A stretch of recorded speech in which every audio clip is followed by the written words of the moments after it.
Mardi 2 octobre, attention, rapport ADP, vous rappelez que cette semaine ça va bouger et aujourd'hui 14h15, ça va être un gros pôle de volatilité.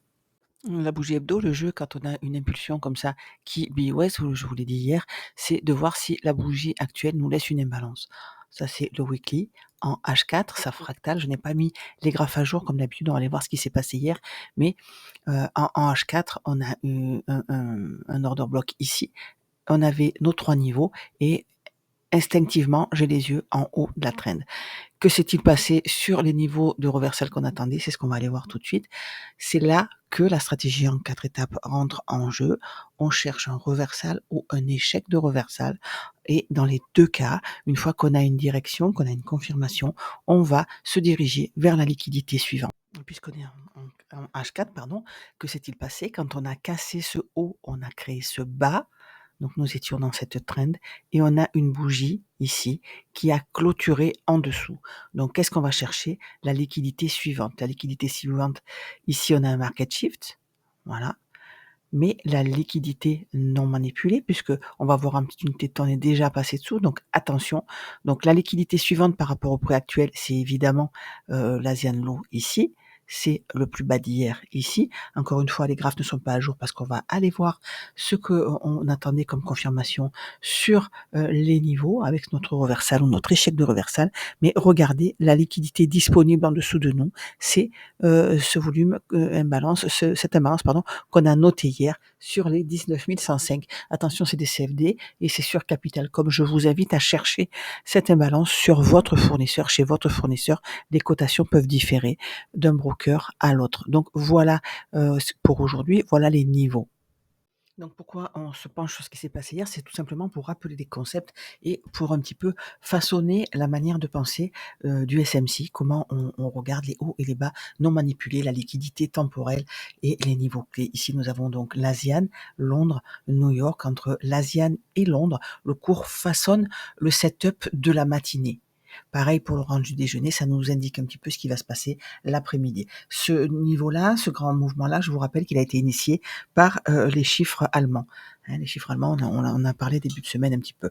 Donc, haut et bas d'Asian, avant l'open, le prix est redescendu chercher le gap d'ouverture de début de semaine, ça aussi on en a parlé hier. Open de New York et le prix à 8h30, il se substitue au moment de du setup au prix de New York Open s'il est plus près de cours actuel. Et regardez, le prix va le chercher, on le casse encore une fois avant d'avoir cette belle chute ici. Voilà ce qui s'est passé hier midi. Ça, c'est le haut et le bas de l'imbalance H4, vous vous rappelez, et ça, c'est le niveau de market shift. Cette réaction sur le haut de l'imbalance H4 a fait des equal low avec l'Asian low. Et quand c'est comme ça en général, si le prix part, j'ai un petit peu du mal, je le récupère après, je préfère qu'on clôture en dessous. Donc dans ma tête, à ce moment-là, quand on a ce up, je me dis voilà, on a une imbalance ici. J'ai marqué ce breaker, pourquoi? Dernière bougie baissière avant la hausse, parce que quand on casse en dessous, en général, si le breaker fonctionne, on réagit dessus. C'est ce qu'il a fait, mais pas pour casser. Vous voyez, il n'a pas réussi à prendre ce lot. Et ça, c'était pendant l'heure du déjeuner. Donc moi, si je prends des trades, encore une fois, c'est pendant les kill zones et le cours repart à la hausse. À ce moment-là, quand le cours part à la hausse, quand on va chercher notre target ici de 8h30, notre plus haut de Londres, je me dis, c'est là-dessus, sur ce niveau-là, qu'on va chercher un reversal ou un échec de reversal. Pourquoi? Parce que je vous rappelle que j'avais ces niveaux en ligne de mire puisque on a créé cette trend, on a un retracement, on a réagi ici et je m'attendais à ce qu'on aille chercher cette liquidité. Encore une fois, cette liquidité-là, on voit pas les bougies, mais c'est pas grave. Ce qui est important, c'est les niveaux. On n'a pas de bougie qui a clôturé en dessous. Donc c'est la liquidité interne, liquidité externe. Donc c'est normal qu'on est dans l'idée d'aller chercher ces niveaux. Qu'a fait le prix pendant l'annonce? Donc c'est pour ça que c'est très important de pas être in pendant les annonces, sauf si évidemment votre cours est loin, que vous avez mis ABE et que vous avez déjà pris des partiels. Mais pourquoi je dis que votre prix d'entrée doit être loin du niveau au moment de l'annonce? C'est parce qu'il y a du slippage. Qu'est-ce que c'est que le slippage? Au moment où vous exécutez un ordre, admettons que vous ayez votre BE ici, voilà, sur ce niveau-là, il n'est pas évident que pendant les annonces avec, l'afflux, de volume, qu'il y ait des prix disponibles à votre prix. Donc qu'est-ce qui se passe? Le prix va s'exécuter au niveau où il y a assez, d'ordres, disponibles pour acheter vos ordres à vous, et parfois il peut y avoir 100 points d'écart. C'est-à-dire que votre stop peut être à ce niveau-là et il peut être exécuté, par exemple, à ce niveau-là. Donc, faites bien attention à ce phénomène. Ce n'est pas une erreur, ce n'est pas, on veut pas vous voler, hein. On s'en fout de vos ordres, hein, sur le marché. Les brokers ne sont pas là à regarder ce que vous faites, ni encore moins les futurs. Mais, votre prix va s'exécuter au moment où en face, il y aura une contrepartie. Et avec les gros volumes, c'est pas évident que votre prix soit respecté. Donc c'est pour ça, faites bien attention au moment des annonces. Regardez ce qui s'est passé. On a eu un plus haut ici, prise du plus haut immédiat, et là on clôture en dessous. Moi, à partir de là, je me dis c'est bon, je suis short. Et regardez, malgré les annonces, le haut est sauf. On va remonter chercher ce petit volume imbalance et boum, c'est la chute. Donc là, on sait que on va aller chercher le niveau qui nous embêtait le matin, hein, ces étoiles low ici, et là on a nos niveaux, le haut, le bas, mais vous voyez bien qu'on n'a eu aucun reversal au-dessus, on n'a eu rien du tout. Quand on a ça, on crée une fourchette. Qu'est-ce que c'est une fourchette? C'est un range, et là on se rappelle les modèles de teneur de marché. On sait que quand on a comme ça un reversal avec une impulsion baissière, on va avoir, 2 petits ranges minimum avant d'avoir un possible reversal. Donc je ne sais pas sur quel niveau on va avoir ce reversal. Ce que je sais, c'est que ce petit range ici, quand on remonte chercher de la liquidité, je n'ai pas envie de l'acheter parce que, je sais que, notre modèle de teneur de marché nous dit qu'il veut aller chercher une liquidité en dessous. On crée aussi cette fourchette pendant, voilà, on va le voir mieux comme ça, hein. Voilà, pendant New York, à ce moment-là, pour moi, il est un petit peu tôt pour le vendre. Pourquoi? Parce que cette impulsion baissière qui a BOS ici, nous a laissé une imbalance. Ici, on crée le market shift et regardez comme le prix va le chercher. Encore une fois, mes graphiques sont à l'heure de New York, donc il faut rajouter 6 heures. Il est 20h30, hein, là. À ce moment-là, quand on va le chercher, moi, je suis à ce moment-là sur les US. Si je trade, je ne suis plus sur le DAX. Donc, voilà ce qui s'est passé hier. À cette heure-ci, pour trader, pourquoi je suis sur les US? Parce que l'amplitude est beaucoup plus, grande et beaucoup plus claire. Pour trader le DAX, c'est vraiment, London, la session de London et de New York le matin, et puis, le soir, si on veut trader, c'est plutôt sur les US, c'est là où on aura un peu plus d'amplitude. Donc voilà, ça c'est un extrait, ce slide-là, des dernières vidéos. Les 3 vidéos sur les bases, elles sont assez courtes, elles font pas plus de 20 minutes, je crois. C'est dans une playlist sur ma chaîne YouTube et je vous invite à aller voir si, vous maîtrisez pas encore bien tous ces concepts. En parlant de ces vidéos, la dernière était dédiée aux imbalances, donc on va un petit peu remettre une couche ici avec cette imbalance. Bougie numéro 1, bougie numéro 2, bougie numéro 3. Entre cette bas de mèche et le haut de celle-ci, vous voyez que le prix n'est pas connecté. On a créé une imbalance. Cette imbalance, on en a créé une autre ici évidemment, hein, vous la voyez, une autre ici, et là, il n'y en a pas. Donc quand il n'y a pas d'imbalance, le prix manipule, donc il prend le plus bas précédent sans clôturer au-dessus, il va chercher le plus haut précédent sans clôturer au-dessus et nous laisse pas d'imbalance. Donc ça, c'est typiquement, ce qu'il faut, éviter de trader. C'est-à-dire que dans cette impulsion, qu'est-ce qu'on a? On a les yeux sur celle-ci parce qu'elle est évidente. C'est notre imbalance, d'échapper, notre breakaway gap. Donc cette imbalance-là, elle est importante. On a notre market shift et notre imbalance en face. Quand on a tout ça ici, on sait pertinemment qu'on va, sans doute aller la chercher et qu'on ne doit pas la casser à la hausse pour continuer, pour remonter, pour avoir notre reversal. À ce moment-là, on va surveiller toutes les petites imbalances intérieures, et ces imbalances, pourquoi on les surveille? Parce que quand elles sont créées, imbalance baissière ici, et fermées tout de suite, ça veut dire qu'elles ne sont pas valables. On peut très bien avoir une inversion, mais moi ce qui m'embête, c'est qu'on n'a pas pris, correctement le dernier lot. On n'a pas clôturé en dessous. On crée ce lot ici à la place avec une mèche. Par contre, plus tard ici, vous voyez qu'on a clôturé en dessous. Donc ça, quand on a un reversal ici, il est important. Et je me dis, c'est là que je vais surveiller cette imbalance ici et mon market shift ici. Oui, à ce moment-là. Pourquoi? Parce qu'on a une bougie entière qui a clôturé en dessous et qui a été cassée à la hausse. Vous voyez cette bougie haussière ici? Quand on clôture au-dessus, c'est un dernière bougie haussière avant la baisse, c'est un petit breaker. Évidemment, on en a un autre ici. Donc tout ça, là, c'est de la manipulation.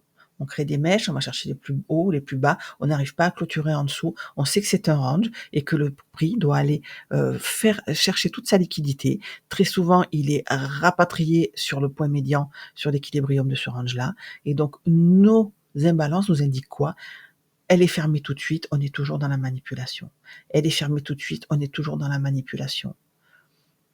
On est dans un possible reversal, ok, mais pour un reversal, qu'est-ce qu'il nous faut? Il faut qu'on prenne le plus bas précédent, qu'on clôture en dessous dans notre unité de temps, et ensuite qu'on ait comme ça un petit breaker. Donc ici, quand on prend cette liquidité interne, on n'arrive pas non plus à clôturer dessus. On a une impulsion baissière qui ne nous laisse pas d'imbalance. On va chercher le haut de cette imbalance qui est inversée ici, mais regardez, on n'arrive pas à clôturer au-dessus. On fait des hauts de plus en plus hauts, des bas de plus en plus bas. Et là, c'est vraiment qu'il faut aller travailler si on veut redescendre. Pourquoi on veut shorter ici? Parce qu'on n'a pas pris le bas correctement de cette fourchette et parce que on s'attend ici à ce que cette imbalance, une fois qu'elle est fermée, qu'elle se comporte comme support résistance, comme celle-ci. Vous voyez, comme ça travaille. Quand une imbalance est fermée, le prix va revenir chercher toute la liquidité. Pourquoi? Parce que une imbalance, c'est un vide, c'est un déséquilibre. Et au milieu, il y a plein d'ordres à aller chercher encore. Le prix n'est pas équilibré. Quand le prix part comme il l'a fait là-haut, c'est que d'abord, on a pris toute cette liquidité. Ici, on n'a plus rien à gratter. On va chercher les stops au-dessus, mais pourquoi on le traverse violemment? Parce qu'on a fait tout le travail. Il n'y a pas d'ordre en attente ici. Les ordres en attente, ils sont à partir de là. Donc, une fois qu'on a clôturé sous le lot, c'est là qu'on va surveiller les imbalances. Et regardez, hop, ici, on a une belle imbalance. On va pas la chercher, hein. On n'y retourne pas dans l'Asian. Mais on a une imbalance qui est valable, on la ferme pas tout de suite. Donc là, on va chercher notre liquidité au-dessus, on clôture au-dessus, tout va bien. Tout va bien jusqu'où? Jusqu'à cette liquidité ici, puisque c'est le haut de notre range. À partir de là, les trades pris à ce moment-là doivent être sécurisés, pris des partiels par exemple. C'est dommage de tout rendre au marché. Il vaut mieux, moi je préfère prendre un partiel ici, mettre à BE ou laisser mon stop d'origine, ça dépend des configurations. Là, on n'a pas vraiment de raison de pas mettre à BE parce qu'on peut aller plus bas. Par contre, une fois qu'on vient chercher ici cette imbalance, quand on casse ici avec cette impulsion qui nous laisse celle-là, moi c'est un endroit où je peux rentrer ici et mettre mon stop en dessous. Pourquoi? Parce que bougie 1, bougie 2, bougie 3, et ce lot ici, le bas de la bougie 1, doit être sauf. Si on clôture en dessous, on repart. Encore une fois, rien n'est à 100%. Ici, on est à M5 en plus. La seule chose que vous maîtrisez, c'est votre money management. Donc, on va passer maintenant au plan du jour. Donc, on avait un petit peu tous les niveaux. On revient en weekly à gauche, H4 à droite pour mon plan du jour. Encore une fois, on n'a pas le reversal attendu sur les niveaux. Ici, les niveaux sont à jour. Nous avons notre Asian. On est encore dans une bougie interne. On n'a pris ni le haut ni le plus bas d'hier et on est dans cette fourchette. J'ai marqué le market shift quand on a clôturé, cassé violemment à la baisse en laissant cette imbalance. Donc, c'est un niveau aussi, 19 300 à peu près. Regardez sur votre broker, encore une fois, il y a une différence. Et on a ce haut et bas de fourchette. Donc, on a pris le haut de la fourchette. Et comme toutes les fourchettes de négociation, on a attiré par son équilibrium. Donc, H4 à gauche, M15 à droite, ça fractale. Donc, en M15, on voit qu'on est encore à l'intérieur de l'Asian. On a créé notre ouverture de minuit, on a créé notre prix de 8h30 et le plus haut et le plus bas de la veille. Cette ligne jaune, je vous en ai parlé hier assez longuement, comme le gap d'ouverture de début de semaine. Donc, ce prix, qu'est-ce qu'on attend aujourd'hui? Je vous l'ai dit, moi j'ai les yeux en dessous sur cette imbalance ici, 19 106 exactement, chez ce broker-là, et je voudrais bien qu'on aille le chercher. Cette imbalance créée pendant la chute, là, pendant cette impulsion, a été complètement fermée à la hausse. On est revenu chercher la liquidité, et c'est là, quand on a cassé ce haut, on a créé ce bas, et voyez, on a clôturé en dessous, en plus en laissant une imbalance. Donc j'ai les yeux sur la liquidité disponible en dessous de nous, et c'est quoi? C'est l'Asian. Donc j'aimerais bien qu'on aille le chercher. Cette trend-là est toujours dans la configuration haussière. Quand on a pris la liquidité, on a clôturé en dessous, on a laissé cette imbalance. Donc cet order block-là est valide, celui-ci, cette bougie-là. On va le mettre en rouge parce que c'est un order block. Donc, on est toujours dans la configuration où l'order block fonctionne. Et qu'est-ce qu'on attend pour une chute immédiate? C'est que l'order block nous renvoie en premium, nous renvoie dans une imbalance. Et ici, on n'a pas d'imbalance en premium, on en a une disponible ici. Donc, c'est encore de la liquidité interne. Elle aurait dû fonctionner et nous renvoyer à la baisse avec une impulsion. Quand elle ne l'a pas fait, quand on a fermé cette imbalance, on avait les yeux sur la liquidité suivante, qui était celle-là. Donc actuellement, moi, ce que je veux voir, c'est qu'on prenne cette liquidité, qu'on ait une impulsion qui nous laisse une imbalance et qu'on aille ensuite chercher le niveau d'après. Sur ce niveau-là, je vais chercher pareil, un reversal ou un échec de reversal. Si c'est pas le cas, en dessous de nous, on a le haut de cette imbalance, 19 071 et ce market shift ici, 19 042.